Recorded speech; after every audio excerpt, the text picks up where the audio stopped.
Hello friends, welcome to my channel. আজ 2 ফেব্রুয়ারি রবিবার, এখন বাজে রাত 10:30টার মতন। তো কাল 3 ফেব্রুয়ারি সকাল সকাল আমাদের পুজো হবে। তো আজ তারই প্রস্তুতি পর্ব চলছে। এই 3 ভাই বোন মিলে এখন মণ্ডপ সজ্জার কাজে লেগে পড়েছে। প্রতি বছর আমার হাজব্যান্ড এদের হেল্প করে, কিন্তু এবছর উনি গেছেন ওই বসন্ত পঞ্চমীর মহাকুম্ভে স্নান করতে, শাহী স্নানটা করতে। তো এখন 3 ভাই বোন মিলে, আমার ভাসুরের ছেলে আর আমার ছেলে মেয়ে 3 জনে মিলে তাই মণ্ডপ সাজাচ্ছে। যেহেতু কালকে ভোরবেলা 6:30টায় পুরোহিত মশাই আসবেন, পুজো হবে, কারণ সকালবেলা কিছু করা যাবে না। তো আমরা বিকালবেলা গিয়ে বাজার করে নিয়ে এসেছিলাম। এখন 3 জনে মিলে তারই প্রস্তুতি চলছে আর কি। তো এই যে আমাদের মণ্ডপ সজ্জা শেষ, এখন রাত 11:30টার মতন বাজে। আমাদের কাজ কমপ্লিট এবং কাল খুব ভোর ভোরে উঠতে হবে। উঠে আরও অন্য অন্য প্রস্তুতি, পুজোর প্রস্তুতি আছে। তো সবটাই আপনাদের সাথে শেয়ার করব, সঙ্গে থাকবেন। খুব সুন্দর সাজিয়েছি মণ্ডপটা। এই যে এখন ভোর 5টা বাজে, আমি ভোগটা বসিয়ে দিয়েছি। ভোগটা কিছু না, ডালটাকে ভেজে নিয়েছিলাম, তারপরে সাদা তেল দিয়ে গোটা গরম মশলা, শুকনো লঙ্কা, জিরে, তেজপাতা ভালো করে ফোড়ন দিয়ে, আদা ফোড়ন দিয়ে নেড়ে চেড়ে, তারপরে ওর মধ্যে চাল আর ডাল ভালো করে ভেজে নিয়েছি। তারপরে দিয়েছি আপনার কাজু কিশমিশ দিয়ে, জল দিয়ে দিয়েছি, হলুদ লবণ দিয়ে। এবার খিচুড়িটাকে ফুটতে দিয়েছি। এখানে পায়েস বসিয়ে দিয়েছি। পায়েসটা আমি গুঁড়ো দুধে করেছি, কারণ এত সকালে লিকুইড দুধ আনা সম্ভব নয়, তাই গুঁড়ো দুধে। পুজোর পায়েস সাধারণত আমি গুঁড়ো দুধেই করি, মানে সরস্বতী পুজোর পায়েসটা। সব প্রতিবারই আমাদের সকালেই পুজো হয়। তো এখানে পায়েসটা হচ্ছে, ওখানে খিচুড়িটা। তো যেটা খিচুড়িটা বললাম, খিচুড়িটা ভালো করে মানে নেড়ে চেড়ে পরিমাণ মতন জল দিয়ে, নুন হলুদ লবণ দিয়ে ওটাকে ফুটতে দিয়েছি। তো পায়েসটা এখানে রেডি। পায়েসটা হয়ে গেলে গ্যাস বন্ধ করে আমি কাজু কিশমিশ দিয়ে দিয়েছি। দেখুন পায়েস রেডি হয়ে গেছে। আর ওদিকে খিচুড়ি হচ্ছে। খিচুড়িটা ভালো করে ফুটে গেছে। তো আমি আগেই নুন হলুদ মিষ্টি সব দিয়ে দিয়েছিলাম। এখন ভালো করে ফুটে গেছে খিচুড়িটা। এবার একটু ঘি দিয়ে দেবো, একটু বেশি করে ঘি দিয়ে ভালো করে নাড়িয়ে দেবো। এবার এটা ভুনো খিচুড়ি, এটা খুব ইজি। মানে জলের মাপটা যদি একটুখানি ঠিকঠাক হয়, আপনি চাল ডাল ভালো করে ভেজে তার মানে প্রথম কড়া আঙুল অবধি যদি জল দিয়ে দেন, তাহলে এটা খুব সুন্দর ঝরঝরে খিচুড়ি হয়, পোলাওয়ের মতো। বা কাপ মেপে দিলেও ভালো হয়, 1 কাপ চাল ডালে তো 2 কাপ জল, সেই মেপে দিলেও হয়। তো পায়েস হয়ে গেছে, যেহেতু শুধু একটা গ্যাসে খিচুড়ি, একটা গ্যাসে চাটনি, কুল আর টমেটো দিয়ে চাটনি বসিয়েছি এখানে। তো হলুদ লবণ দিয়ে দিয়েছিলাম, টমেটোটা মানে হয়ে গেছে, গলে গেছে। এবার চিনি দিয়ে দেবো, আর একটু নেড়ে চেড়ে চিনি দিলে চাটনি হয়ে যাবে। তো যেটা খিচুড়ির কথা বলছিলাম, তো একটু পরিমাণ মতন জল দিলে এবার হয়ে গেছে। এবার ঢাকা দিয়ে বসিয়ে রাখবো, তো খিচুড়ি হয়ে যাবে। এবার দেখুন চাটনিটা চিনি দিয়েতে প্রচুর অনেকটা জল হয়ে গেছে। এবার নেড়ে চেড়ে আর একটু ফুটিয়ে চাটনিটাও হয়ে যাবে আমার। এখানে 5 রকম ভাজা, এখানে আলু ভাজা বসিয়েছি। তো মোটামুটি ভোগ আমার শেষ। তো এখানে আছে কুমড়ো, বেগুন, ফুলকপি আর পটল, 5 রকম ভাজা করবো। আচ্ছা, ভাজাটা করে আপনাদের সামনে আবার আসছি। তো এক হাতে ক্যামেরা আর এক হাতে মানে রান্না করা একটু ডিফিকাল্ট আমার পক্ষে।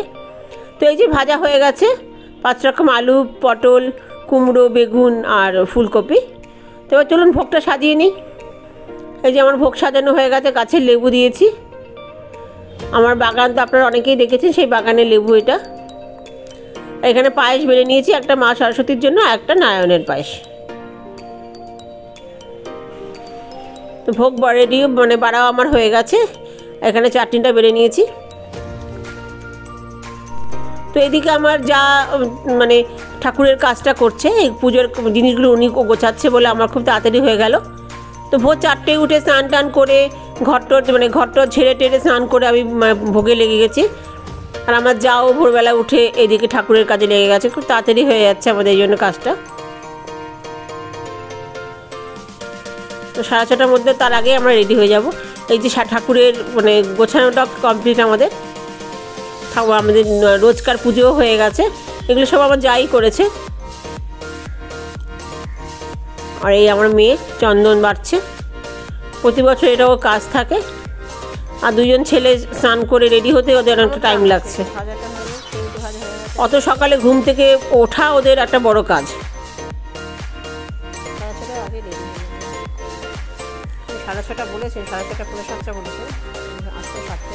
তো 2জন মিলে কাজ করেছে বলে খুব তাড়াতাড়ি আমাদের কাজটা হয়ে গেছে। ভোগও হয়ে গেছে, প্রতি বছর আমাকে একাই করতে হয়, এবার ও এসছে বলে তো আমাদের কাজটা এত তাড়াতাড়ি হয়ে গেল। তো সব পুজোর আয়োজন রেডি, পুরোহিত মশাই এলে শুধু ভোগটা নিয়ে আসবো।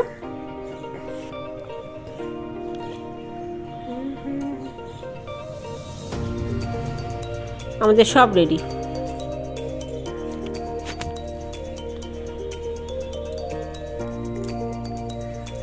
এবার মণ্ডপটা সত্যি খুব সুন্দর সাজানো হয়েছে।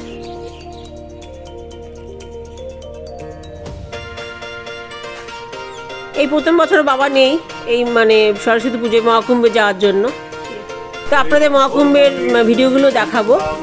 এই যে আমাদের পুরোহিত মশাই এসে গেছেন, পুজো বসে গেছে।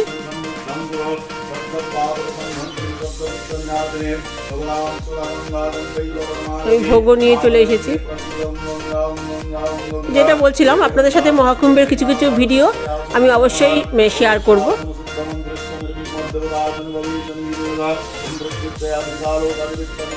এই যে আমার শাশুড়ি মা আজ সকালবেলা উঠে স্নান টান করে উনিও বসে গেছেন। এখন শরীরটা একটু ভালো। তো চলুন পুরো পুজোটা আপনাদের সাথে আমি শেয়ার করব, দেখতে থাকুন।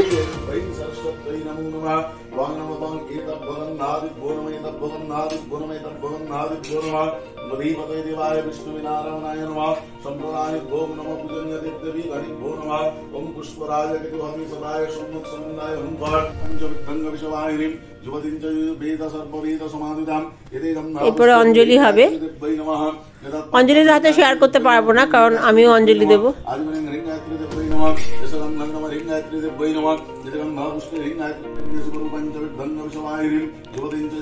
সরস্বতী পুজোটা খুব সবারই খুব প্রিয় পুজো, আমারও খুব প্রিয় পুজো।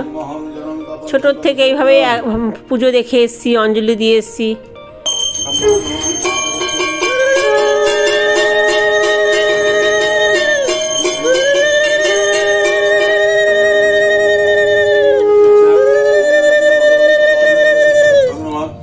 তো শঙ্কর দায়িত্ব আমার মেয়ে নিয়ে নিয়েছে, ও খুব সুন্দর শঙ্খ বাজাতেও শিখে গেছে।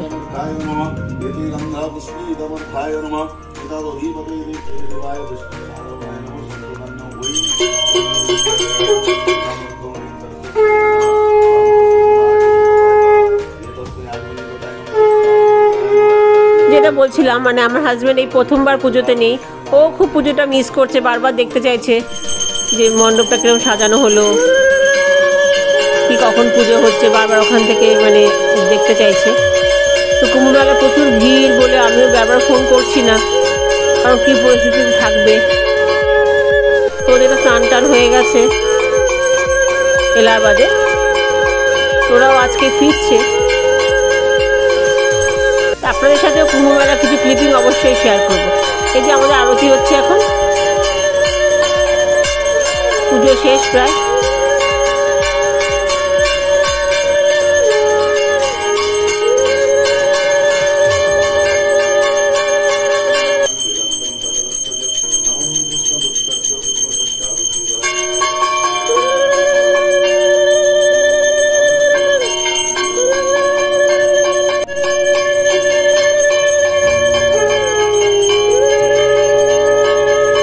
তিনজন মিলে বেশ এনজয় করলো আজকে সরস্বতী পুজোটা।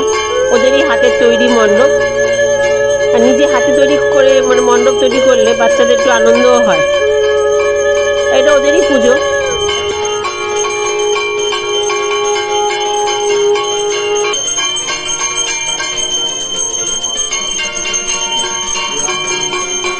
আমরা যখন ছোটবেলায় মানে সরস্বতী পুজো করতাম তখন মানে স্কুলে যেতাম, শাড়ি পরে একটা আনন্দ থাকতো। এখন যে আনন্দটা ওরা করে। যে আমাদের আরতি প্রায় শেষের পথে।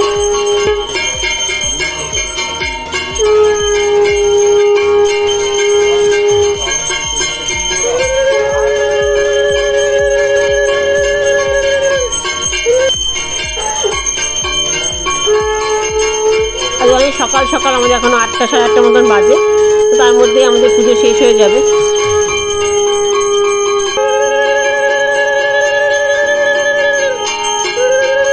পুজো প্রায় শেষের পথে, এখন শুধু শান্তির জল দেওয়া বাকি। এখন শান্তির জল দেওয়া হচ্ছে।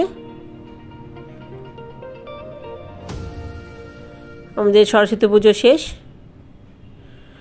মা সরস্বতী যেন সবার মঙ্গল করে, সবাইকে বিদ্যা বুদ্ধি দেয়, এই প্রার্থনাই করি। এই যে এখন আমড়ো মুকুল খাওয়া হবে। ছোটোবেলা থেকে শুনে এসেছি যে এই মুকুল খাওয়ার পর আমরা আম খেতে পারবো, আর আজকের দিনে প্রথম কুল খেতে হয়। আজকের দিনে কুল খাওয়ার পর আমরা কুলটা কন্টিনিউ করতে পারি। তো এখনও সেই নিয়মই আমরা মেনে চলি।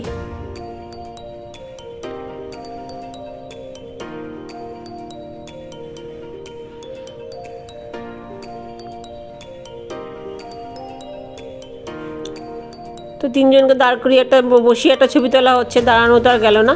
এটা এখানে সরস্বতী নম সরস্বতী নম 108 বার লিখছে। তো আমার ব্লগটা আজকে এই পর্যন্তই।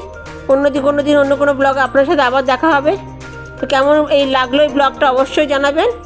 পরের ব্লগে আপনাদের সাথে আবার আসবো অন্য কোনো ক্লিপিং নিয়ে, অন্য কোনো কন্টেন্ট নিয়ে। নমস্কার।